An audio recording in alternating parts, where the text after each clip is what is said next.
મોંઘો મનુષ્ય દેહ આપ્યો છે, સરસ મજાનો ટનાટન, એ બ્યુટી પાર્લરમાં જઈને રૂપાળા થઈને બેહો ને ભાઈ. આપણી કરતા તો ભાઈઓ હાર્યું. 15 દિવસે નેણ તો હરખ્યા કરે. આપણે કોઈ દી હેડા હરખ્યા ન કર્યા, પી ગયા પછી ખબર જ નથી ક્યાં જાય છે. ઓછું કરો, માણા થાવ. માણા જ છે ઈ, પણ કોક જે છે હાવ, જેને લીધે દરેક સમાજમાં લખમણભાઈ 20% બગાડો. એમ નો માનતા કે વાણિયાના દીકરા ન પીતા, એને જ મોંઘું કર્યું. કે આ દીવમાં તમે હોટલમાં જો તો ઈવડા ઈ જ વધારે છે. આપડા થોડા કે એવી હોટલમાં જાય. દરેક સમાજમાં 20% બગાડો છે. પણ હું આપને ભલામણ એ માટે કરું છું કે એ કદાચ પિતા હશે તો એની પાસે એવું ધન પણ હશે. આપણે કાળી મજૂરી કરી, દરિયા ખેડી મારા બાપ જીવને જોખમમાં નાખીને જીવીએ છીએ, અને એ જે સંપત્તિ આપણી પાસે આવે છે એને તમે કઈ રીતે ખરાબ રીતે વાપરી શકો, વિચાર કરો. હું એક થોડું ઘણું પીવું છું, મારા આખા પરિવારને હું કેટલો હેરાન કરું છું. સવારે હું ક્યાં સૂતો હોઉં છું. આવી સેજ કલ્પના કરી અને પોતાના મનને જ પોતે પ્રશ્ન કરે, બીજાને નહીં. હું કઈ તમને બોધ દેવા નથી આવ્યો, હું તમને આનંદ. પણ એક અહીંયા તમે જયારે આવ્યા ત્યાં અને એ જે બધું વાતાવરણ મેં ત્યાં જોયું ભાઈ, એટલે હું રાજી જ થયો. ખરેખર કહું, નહીતર એક ભાઈ તો ઘણા સમયથી વાહા પીડ્યા. પણ એ તો અહીંયા ચામુંડાની જે માતાજીનો પ્રસંગ હોય ને, એની ઈચ્છા હોય ને એ જ આવી શકે. એની કૃપા થઈ જવાય. બાકી કઈ માયા ને તમે ગમે એટલા રૂપિયા આપી ગયો ને આવી જાય, ના ના. એ તો એની કૃપા હોય, ભગવતીની કૃપા હોય તો જ આ બધું થતું હોય. એટલે એક આવો સારો માહોલ અને સારું આયોજન અને સારી રીતે તમે કેવા શિસ્તબંધ પાછો આખો પ્રોગ્રામ, અમને બોલવાની એટલી મજા આવે એવો શિસ્તબંધ પ્રોગ્રામ. નહીતર અહીંયા દીવમાં એ ચણેડો તો ડોહા ઊંધા માથે નાચે. એમ તો પેલા મારું નામ નતું ને એ સમયમાં પેલા બહુ પ્રોગ્રામ કરી જાય, કારણ કે તે માયાનું અવડું જ લેવલ હતું, અવડા જ પ્રોગ્રામ મળતા એવા જ. પણ બહુ સરસ આયોજન. અને મેં કીધું એમ કે યુવાન ભાઈઓને પગે લાગીને કહું કે હા, તમારે સમય હોય ત્યારે કદાચ 2 ઘૂંટડા ભરી લેતા હો, એ વસ્તુ છોડો, પણ પરિવાર સાથે ન કરો.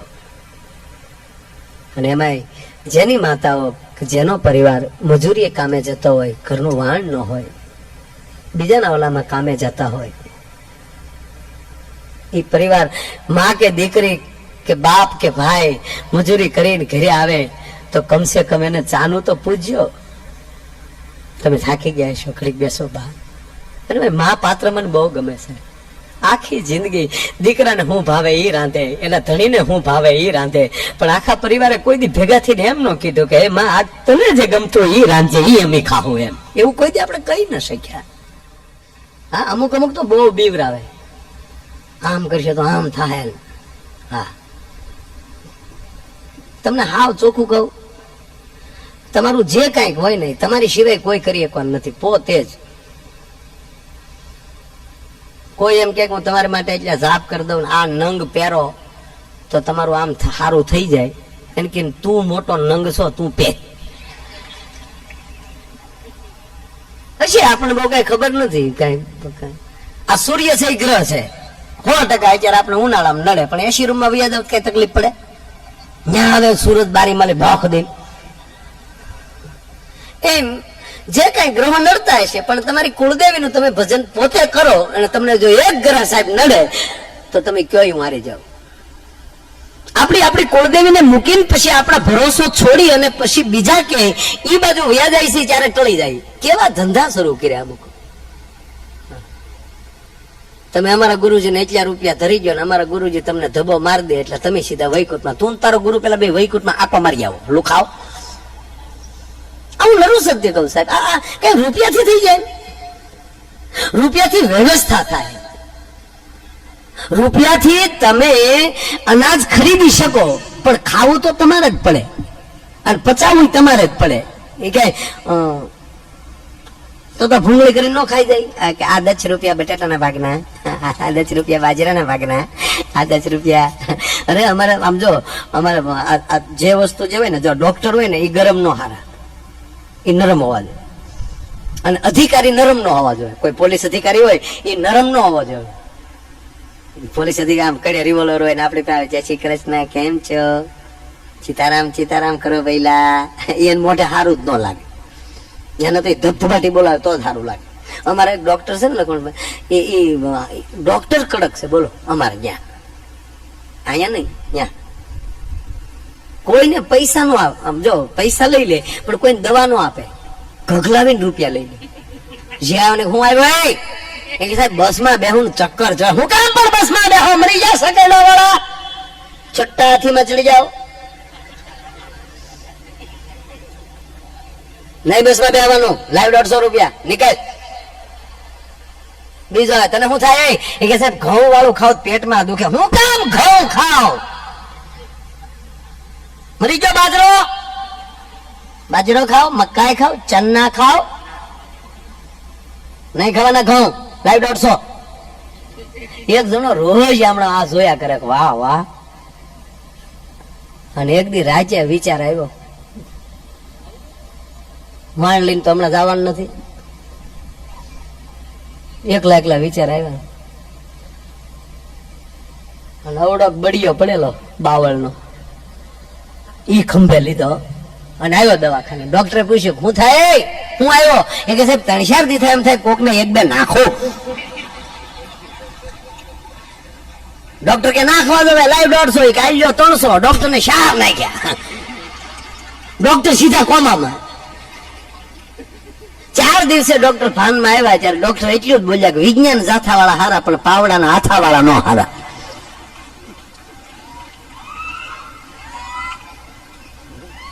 એટલે જે વસ્તુ જયારે હારી લાગતી ત્યારે લાગે.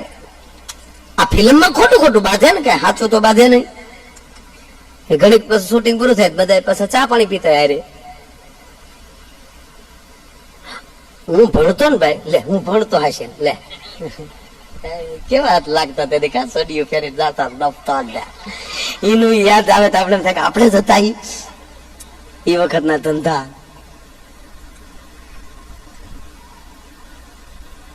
કેવું સરસ હતું, કઈ ટેન્શન નહીં. આ દફતર ઘરે ઘા કર્યો ને વૈયા ગયા ગામને જાપે રમવા. અચાનક છોકરાઓને દબી દીધા. આપણે 3 વર્ષનું થાય ત્યાં ફર્સ્ટ કેજી માં છે.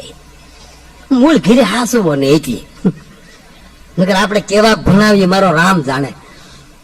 First KG, second KG, third KG, હવે ફર્સ્ટ માં આવ્યો છે. પાછા માવતર ને અંગ્રેજી નથી આવડતું, એના છોકરાને ઇંગ્લિશ મીડિયમ માં બેહાડે. કેવું થાય બોલો? આપણે ભણતા ત્યારે આવું કઈ હતું જ નહીં. કઈ ભણે બાપને ખબર ન હોય 2-3 દી આપણે ઘરે ગયા કે નહીં. ઘરના પૂછે આવ્યો છો કે નહીં, કે આવ્યો નથી, ગયો હશે ગમે અહીંયા. કારણ કે માવતર ની ચિંતા આપણી હતી જ નહીં. કારણ કે આપણા છોકરાને કાંઈ ન થાય, જેને ઓલે ગયો એને કાંઈક થાય.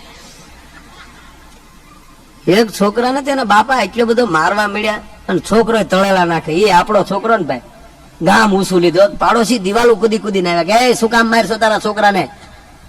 બોલો કે કાલે મારા છોકરાનું પરિણામ છે, રિઝલ્ટ છે કાલે. કે કાલે છે તો આજે શું કામ? બાપને કેટલો ભરોસો હોય કે આપણો 3 વિષયમાં ઉડ્યો હોય એ જ આપણો. એટલે અમે નાના ભણીએ ત્યારે ને અમારે પ્રવાસ કર્યો ત્યારે ગોઠવેલો સ્કૂલ માંથી સાપુતારાનો. આ તમને 84 ની આજુબાજુની વાત કરું. હું 4થું ભણતો. હું 84 માં 4થું ભણતો તો તમે નક્કી કરી લો હું કવડો હો. અત્યારે લે કેટલું 52 વર્ષ હાલે. તારા કેટલા છે બેટા? 18મું છે, 22. તારા તો પૂછવા જ નથી. મને ખબર છે તારા બાપે મને દાખલો આપ્યો હતો જન્મ. કારણ કે 4થા વખત નો નીકળે ને. ફેર બોકારે છોક નહીં તું નહીં તો સાતોય નહીં. પંકજ થાય ને ક્યારેક આનથી મોટો નાનો ને તારથી પંકજ આનથી નાનો. હા આખું ઘર રામાપીર નું આખ્યાન બહુ સરસ રમે છે સાહેબ, હકીકત. કોક દી માણવા જેવું ખરું, જેને રામાપીર ના આખ્યાનમાં રસ હોય કોક દી બોલાવવાનું, બહુ સરસ રમે, સારું.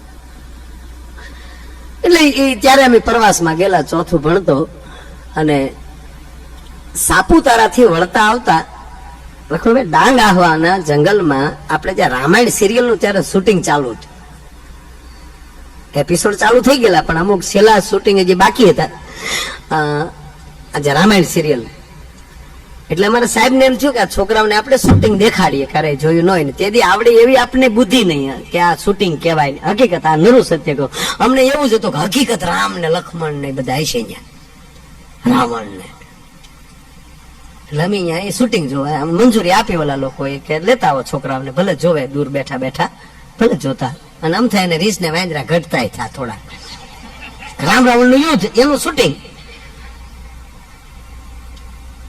અમે તો ત્યાં ગયા ને હતા, સીતાજી દીપિકાજી આપણે, અને લંકેશ આપણો ગુજરાત નું ગૌરવ સાહેબ અરવિંદ ત્રિવેદી. હા, અમે અહીંયા ગયા હતા, સીતાજી ને રાવણ બે ભેગા સા આપી. આ તો તારા ડોહા ભેગા સા આપી. તો ઓલું યુદ્ધ નું શૂટિંગ ચાલતું હતું ને, એટલે જેને બધા આપે તો ખૂબ શૂટિંગ જોયા હોય એટલે ખબર હોય કે તે જે બોલતા હોય એ કે ડબિંગ ન થાય. એટલે ઓલા એ રીસ ને વાંદરા ને રાક્ષસો હામ હામ હામ લડતા હતા ને, એ વાતો કરતા હું સાંભળતો હતો. એ કે તમે કીધા ભાઈ, ઓલા કે વિશાલ ભાઈ લડવાનું ચાલુ હો. હા, હું ધંધા કરતા બે વાંદરા છે, બે રાક્ષસ છે, હું પગાર છે કે રોજના 150 રૂપિયા રામાનંદ સાગરે નક્કી કરી દીધા. જમવાનું હતા કે જનરલ રસોડે જમી લઈને ઓલા માંડવા નાખ્યા ને ત્યાં હુઈ દઈ ગાડલા નાખી નાખીને કે તારી પાસે માણેક સંત એવું કઈ પીડતા, મારી પાસે કઈ ને પીડતા, તો હું ધોડાવો કપ નાખી પાડી દે બોલ્યો.